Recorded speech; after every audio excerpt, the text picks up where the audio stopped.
அந்த காலத்துல வாழ்ந்தவங்க உலமாக்கள் இல்லையா? அந்த காலத்துல வாழ்ந்தவங்களுக்கு அரபு தெரியாதா? வணங்குறதுக்கு இங்க அடங்கல்ல. நன்றி செலுத்த வருவாங்க, சலாம் சொல்ல வருவாங்க, ஜியாரத்தை செய்யறது சுன்னத்து.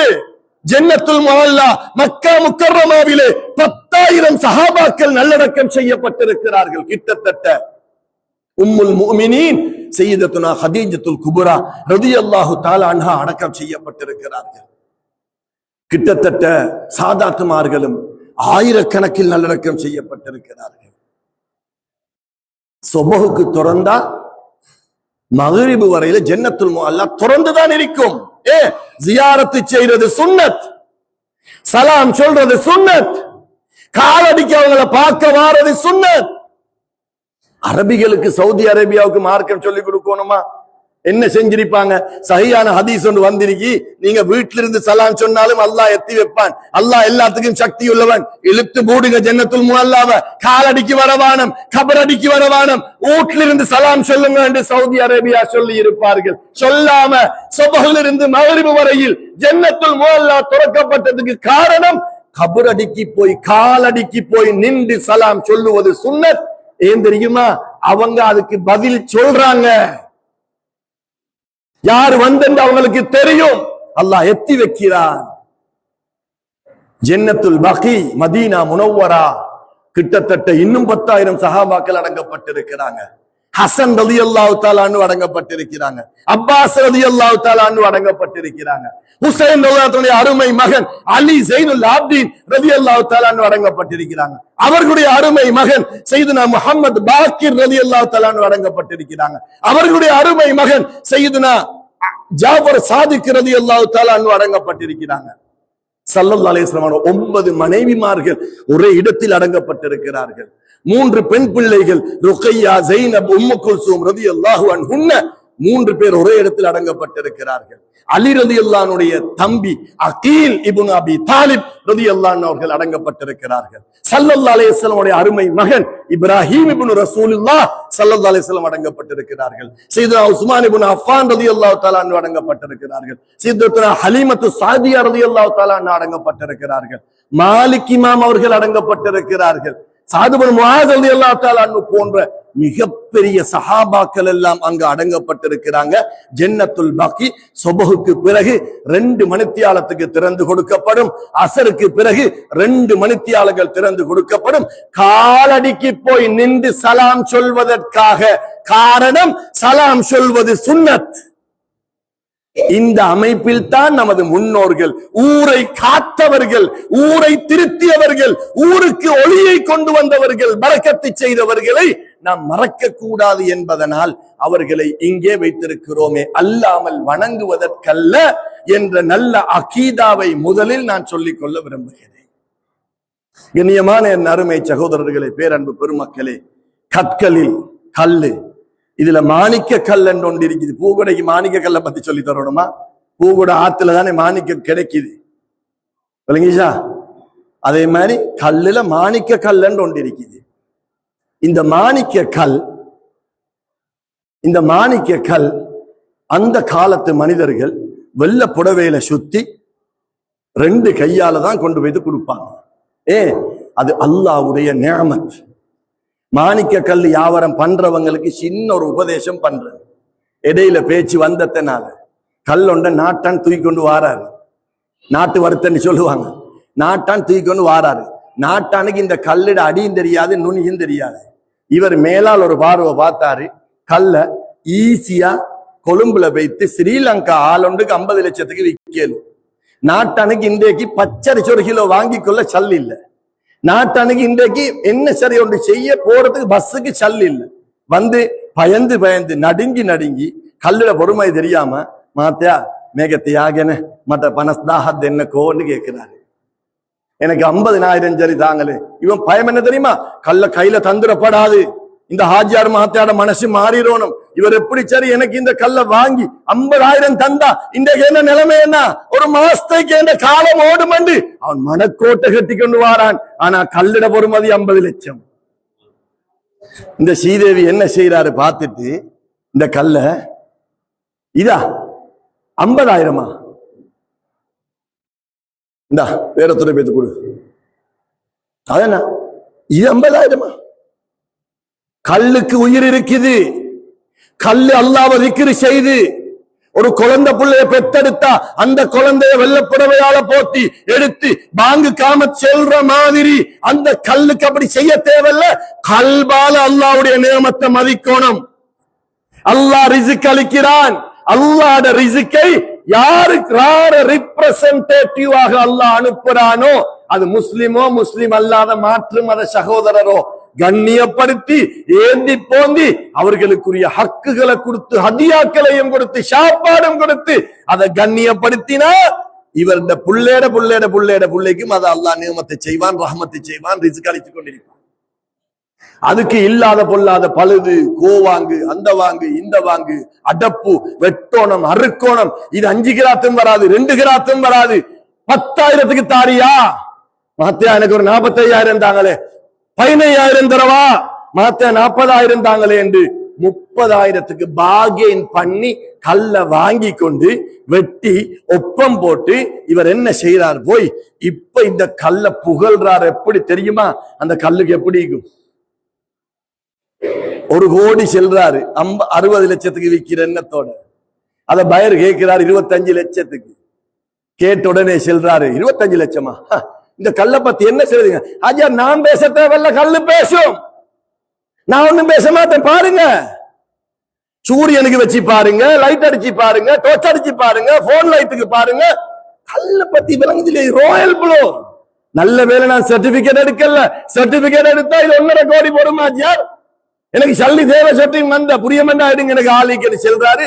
70 லட்சம் ரூபாய்க்கு வியாபாரம் முடியுது. இந்த கல் இவருக்கு பதுவா செய்யுமா இல்லையா? அல்லாஹ்வுடைய ரிஸ்க் நிலத்தில் இருந்து வாரது. எனவே நான் சொல்ல வார விஷயம், கருங்கல் இருக்குது, பொருள் கல் இருக்குது. இத கணக்கெடுக்கிறோமா? மனிதர்களிலும் கணக்கெடுக்காத மனிதர்கள் இருக்கிறாங்க. இதே போல மாணிக்க கல்ல போல நபிமார்கள், சித்தீகீன்கள், சுஹதாக்கள், சாலிஹீன்கள், கல்பு வெளிச்சமானவர்கள், மலக்குகளுக்கும் கண்ணியப்படுத்தப்பட்ட மனிதர்கள் உலகத்துல வாழ்ந்து கொண்டுதான் இருக்கிறார்கள். அவர்களைத்தான் நாங்க வலிமார்கள் என்று சொல்கிறோம், நல்லடியார்கள் என்று சொல்கிறோம், குத்துபுமார்கள் என்று சொல்கிறோம். மனிதர்களுள் மாணிக்கங்கள் அவர்கள். யார் கண்டாலும் அவர்களை விலை கொடுத்து வாங்கக்கூடிய தகுதியுள்ளவர்கள். இவங்களை பற்றி குர்ஆன்லையும் அல்லாஹ் நிறைய சொல்லி வைத்திருக்கிறார். எனவே இந்த கூட்டம், இந்த மஜ்லிஸ், இது கந்தூரி என்று நாங்க தமிழ் வார்த்தையில சொன்னாலும் கூட இத போல ஒரு பரக்கத்தான மஜ்லிஸ் எங்க சரி பார்க்கலுமா? எத்தனை வருஷத்துக்கு பிறகு சிலவங்கன முகத்தை காண்றோம். ஸல்லல்லாஹு அலைஹி வஸல்லம் அவங்களோட உம்மத்து தான் அவரும், ஸல்லல்லாஹு அலைஹி வஸல்லம் உம்மத்து தான் இவரும், அல்லாஹ்வுடைய அடியான் தான் அவரும், அல்லாஹ்வுடைய அடியான் தான் இவரும், கலிமா சொன்னவர் தான் அவரும், கலிமா சொன்னவர் தான் இவரும். 2 பேரும் சிரிச்சு அஸ்ஸலாமு அலைக்கும் என்று கல்பால சொல்லி அணைச்சி கட்டி களத்தை முத்தமிட்டு முசாஃபஹா செய்யும் போது அல்லாஹ்க்கு எவ்வளவு சந்தோஷம் தெரியுமா? தெரிஞ்சவரோ தெரியாதவரோ கண்டா சலாம் சொல்லுங்க என்று ஸல்லல்லாஹு அலைஹி வஸல்லம் சொன்னாங்க. சலாம் சொல்லக்கூடிய மிகப்பெரிய ஒரு அமைப்பு இல்லையா இந்த அமைப்பு? இப்ப நாங்க ஓதினோம், ஸலவாத்து சொன்னோம், குர்ஆன் ஆயத்துகள் ஓதினோம், எல்லாரும் ஒத்துமையா உட்கார்ந்து கொண்டிருக்கிறோம், பாவம் செய்யாமல் இருக்கிறோம், புறம் பேசாமல் இருக்கிறோம், கோல் சொல்லாமல் இருக்கிறோம், பாவத்தை பார்க்காமல் இருக்கிறோம், அநியாயங்களை விட்டும் நீங்கி மஜ்லிஸில் உட்கார்ந்து இருக்கிறோம். லுஹர் தொழுகையை இமாம் ஜமாஅத்தோடு தொழுதோம், 10 திக்ருகள் செய்தோம், சுப்ஹானல்லாஹ், அல்ஹம்துலில்லாஹ், அல்லாஹு அக்பர் சொன்னோம். இமாம் ஜமாஅத் அடிக்கடி கிடைக்காதவங்களும் இந்த இமாம் ஜமாஅத்தோட தொழுதாங்களே 27 மடங்கு. இந்த பள்ளி வாசல் இந்த ஊர் மக்களை பார்த்து சந்தோஷப்பட்டோம். எவ்வளவு நன்மைகள் இந்த பரக்கத்தான மஜ்லிஸை கொண்டிருக்கிறது என்றதை நாங்க மறந்து விடக் கூடாது. இது வயிற்று பிழைப்புக்காக உண்டாக்கப்பட்ட ஒன்றல்ல என்பதை தெளிவாக விளங்கிக் கொள்ளணும். வயிற்று பிழைப்புக்காக உண்டாக்கப்பட்டதாக இருந்தா வலிமார்கள் நோன்பு பிடிச்சிக்க மாட்டாங்க. ஒரு வருஷத்துல 10 மாசம் வலிமார்கள் நோன்பு பிடிச்சித்தான் அவங்க அல்லாஹ்வை நெருங்கினது, நோன்பு பிடிச்சித்தான் அவர்கள் அல்லாஹ்வை அடைஞ்சது, நோன்பு பிடிச்சதனாலதான் அவர்கள் ஆசாபாசங்களை விட்டு தூரமாக்கப்பட்டார்கள். எனவே அவர்கள் நோன்பு வைத்துக் கொண்டு எப்படி அப்பா வயிறு வளர்ப்பாங்க? மற்றவங்களுக்கு கொடுக்கிற எண்ணம் கொண்டவர்கள், பங்கிடக்கூடிய எண்ணம் கொண்டவர்கள், தான் புசிப்பதை விட, தான் சாப்பிடுவதை விட மற்றவனுக்கு சாப்பாடு கொடுத்து ஆனந்த கண்ணீரை பார்த்து மகிழ்ந்தவர்கள் தான் வலிமார்கள். தான் வீட்டிலே வசிப்பதை விட யாராவது ஒருத்தர்கிட்ட சொல்லியாவது இந்த வீட்டை சரி செய்து கொடுப்போம் என்று நினைப்பவர்கள் தான் அல்லாஹ்வுடைய வலிமார்கள் என்பதை நாம் மறந்துவிடக் கூடாது. இன்று கொழும்பிலிருந்து ஹம்மந்தோட்ட வரையில எவ்வளவோ கோல் ரோட்ல நிறைய பள்ளிவாசல்கள் இருக்கின்றன. ஒவ்வொரு பள்ளியை போய் உள்ள போய் பார்த்தா பள்ளிவாசல் கிட்டத்தட்ட 75, 80, 100, 125, 150 பர்ச்சஸ்ல இருக்குது. மையவாடிய பார்த்தா 1.5-2 ஏக்கர்ல இருக்குது. இந்த காலத்துல 10 பர்ச்சஸ்ல ஒரு பள்ளி கட்டலாமா? அதற்குரிய அப்ரூவல் அவசரமா எடுக்கலாமா? அதை கட்டுறதுக்கு எத்தனை கோடி தேவைப்படுது? உதாரணமா குப்பியாவத்த பள்ளி எடுத்துக்கொள்ளுங்க. குப்பியாவத்தையில ஒரு பர்ச் எவ்வளவு போகுதுன்னு நான் சொல்ல வேண்டிய அவசியம் இல்ல. கொழும்பின் நடுப்பகுதி 60-70 லட்சத்துக்கு மேலானதான் போகும். 1 கோடியோ தெரியாது. அப்ப எத்தனை ஏக்கர்ல மையவாடி இருக்குது? மாளிகாவத்த பள்ளி வாசல், மாளிகாவத்த மையவாடி, அதே போல கொல்பெட்டி பள்ளி, அதே போல வெள்ளவத்த பள்ளி, தெஹிவல பள்ளி மையவாடி எத்தனை ஏக்கர்? கழுத்தர பள்ளி கோச்சி ரோட் வரையில எத்தனை ஏக்கர்? அதே போலதான் மக்கோன பள்ளி எடுத்துக்கொண்டாலும், பலப்பெட்டி எடுத்துக்கொண்டாலும், காலி எடுத்துக்கொண்டாலும், மாத்தரை எடுத்துக்கொண்டாலும், இங்க குருநாகல் வரையில போய் பாருங்க, அங்கே புத்தளம் வரையில போய் பாருங்க, அங்கே கெண்டி வரையில போய் பாருங்க, அங்கே மட்டக்களப்பு யாழ்ப்பாணம் வரையில மெயின் ரோட்ல ஏக்கர் கணக்கான காணிகளோட பள்ளி வாசல் எப்படி வந்தது தெரியுமா? அந்த காலத்துல வாழ்ந்த வலிமார்களுடைய பரக்கத்து தான். ஒவ்வொரு பள்ளி வாசலிலும் ஒவ்வொரு இப்படிப்பட்ட மக்பராக்கள் போல இப்படி தர்கா இருக்கிறது. அவர்கள் தான் இதற்கு காரணம். அவர்கள் தான் தியாகம் செய்தார்கள், மக்களுக்கு உணர்வூட்டினார்கள். பின்னால வரக்கூடிய சமுதாயத்தினர்கள் கஷ்டமில்லாமல் மையத்தடக்கணும், கஷ்டமில்லாம தொழணும். இருக்கிற பள்ளியைத்தான் நாங்க கட்டி கொண்டு போறோமே அல்லாம நம்மளால புதிதாக ஏக்கர் கணக்கில் இப்ப வாங்குற நிலைமையில யாரும் கிடையாது. எனவே அவர்களுக்கு நன்றி செலுத்துவதற்காகத்தான் இப்படிப்பட்ட மஜ்லிஸ்கள் என்பதை மறக்க கூடாது. அடுத்தது, இந்த ஊர் மக்களை அடிக்கடி பாராட்டக்கூடிய ஒரு கட்டம் நமக்கு இருக்கிறது, ஒரு தேவை கட்டாயம் இருக்கிறது.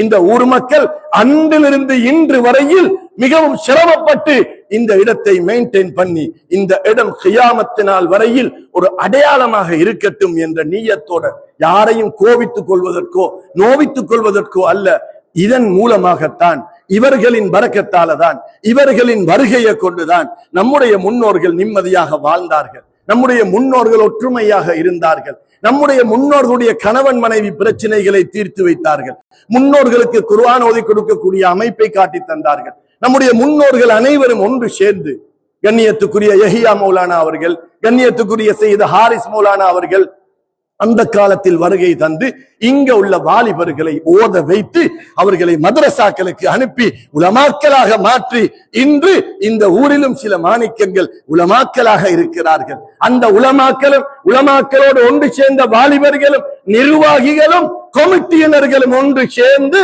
இந்த மஜ்லிஸை வருடம் செய்து வருகிறோம்.